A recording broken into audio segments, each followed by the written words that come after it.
Hello दोस्तों, अस्सलाम वालेकुम। I am Abdul Aleem Baig from learn English in Urdu.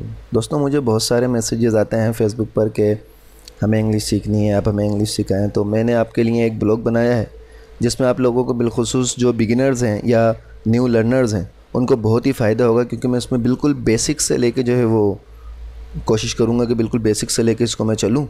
और तो उसी सिलसिले में आज ये इंट्रोडक्शन ऑफ टेंसेस का सबसे पहले टेंसेस हम सीखेंगे। टेंसेस क्या हैं? टेंसेस लफ्ज़ी एतबार से तो टेंसेस का मतलब ज़माने का है, और टेंसेस इतने ज़रूरी हैं किसी भी लैंग्वेज में, किसी भी दुनिया की कोई भी लैंग्वेज हो उसके अंदर टेंसेस इतने ज़रूरी हैं कि जिस तरीके से हमारे देखने के लिए आँखों का और सुनने के लिए कानों का होना ज़रूरी है, इसी तरीके से हर ज़बान में उसके टेंसेस का आना ज़रूरी है। टेंसेस के बिना हम इंग्लिश पढ़ तो सकते हैं, लेकिन टेंसेस के बिना हम अपनी बात न किसी को समझा सकते हैं, न किसी दूसरे की बात समझ सकते हैं। तो अब ये आज की क्लास हमारी है इंट्रोडक्शन ऑफ टेंसेस की। टेंसेस का तारुफ हम इसमें करेंगे। तो दोस्तों, अंग्रेज़ी में टेंसेस ज़माने को कहते हैं। ज़माने की 3 किस्म होती हैं। एक मौजूदा ज़माना होता है, एक गुज़रा हुआ ज़माना होता है, और एक आने वाला ज़माना होता है। ये मेरे पास एक चार्ट है, मैंने बनाया हुआ है। इस चार्ट को अगर आप अच्छी तरह समझ लें तो काफ़ी उलझन जो टेंसेस के अंदर बाज़ लोगों को होती है कि टेंसेस समझ में नहीं आ रहे, हमें सब कुछ वोकेबलरी याद है, सब कुछ याद है, लेकिन टेंसेस समझ में नहीं आते। तो अगर इस चार्ट को अच्छी तरह समझ लिया जाए, जो कि ये मैंने ख़ुद बनाया है, तो इस चार्ट की मदद से बहुत फ़ायदा होगा। तो ये देखें, एक इसमें ये प्रेजेंट टेंस मौजूदा ज़माने को कहते हैं, पास्ट टेंस गुज़रे हुए ज़माने को कहते हैं, यानी जो बात पहले हो चुकी है। मौजूदा ज़माना यानी जो इस वक्त चल रहा है, इसमें जो बात हो रही है। और फ्यूचर टेंस यानी आने वाले ज़माने की जिसमें बात की जाएगी, उसको फ्यूचर टेंस कहते हैं।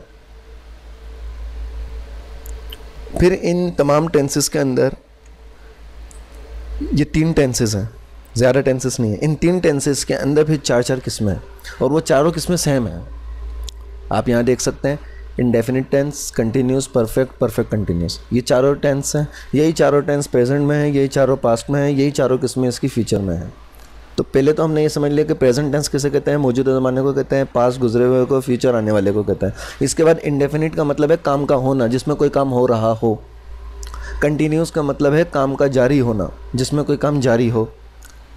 परफेक्ट का मतलब है जिसमें काम मुकम्मल हो चुका हो, काम का मुकम्मल होना। परफेक्ट कंटिन्यूस का मतलब है काम का मुकर्ररा वक्त या मुकर्ररा मुद्दत से जारी रहना, उसमें काम जारी हो।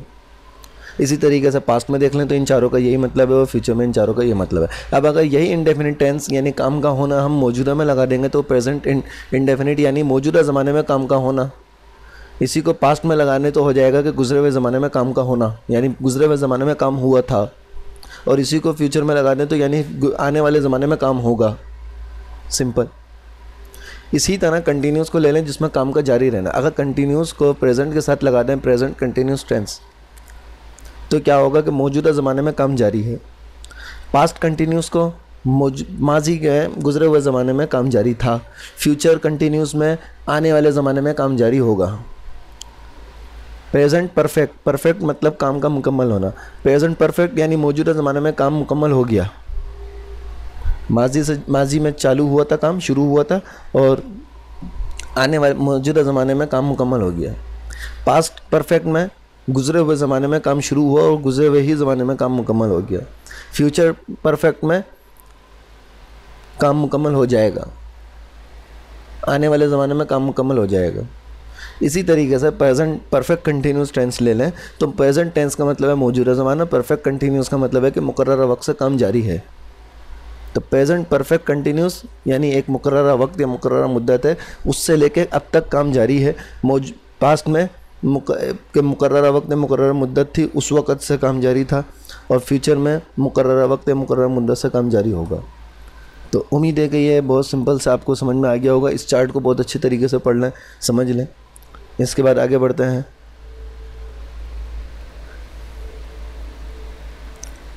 दोस्तों, टेंसेस के अंदर वर्ब, ये जो हमने अभी पीछे टेंस पढ़े हैं, इन तमाम टेंसेस को बनाने में वर्ब का बहुत बड़ा अहम किरदार है।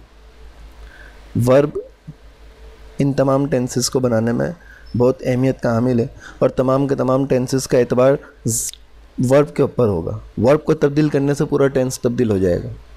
तो अब हम पढ़ते हैं वर्ब की कितनी किस्में।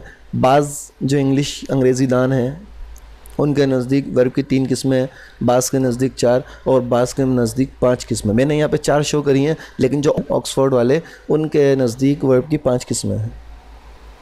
तो first form, second form, third form, fourth form.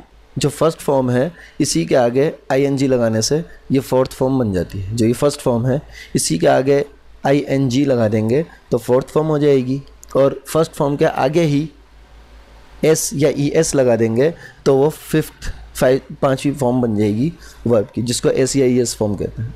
ठीक, ये हर वर्ब की अलग अलग फॉर्में होती हैं, first, second, third. Fourth form का उसूल यही है कि फर्स्ट फॉर्म के शुरू आखिर में ing लगा दें तो वो फर्स्ट प्रेजेंट पार्टिसिपल बन जाता है, फोर्थ फॉर्म बन जाती है। और जो पाँचवीं फॉर्म है उसका फर्स्ट फॉर्म के आखिर में s लगा दें तो वो पाँचवीं फॉर्म बन जाती है। बाकी सेकंड और थर्ड बाज़ों में मुख्तलिफ होती हैं, बाज़ों में सेम होती हैं।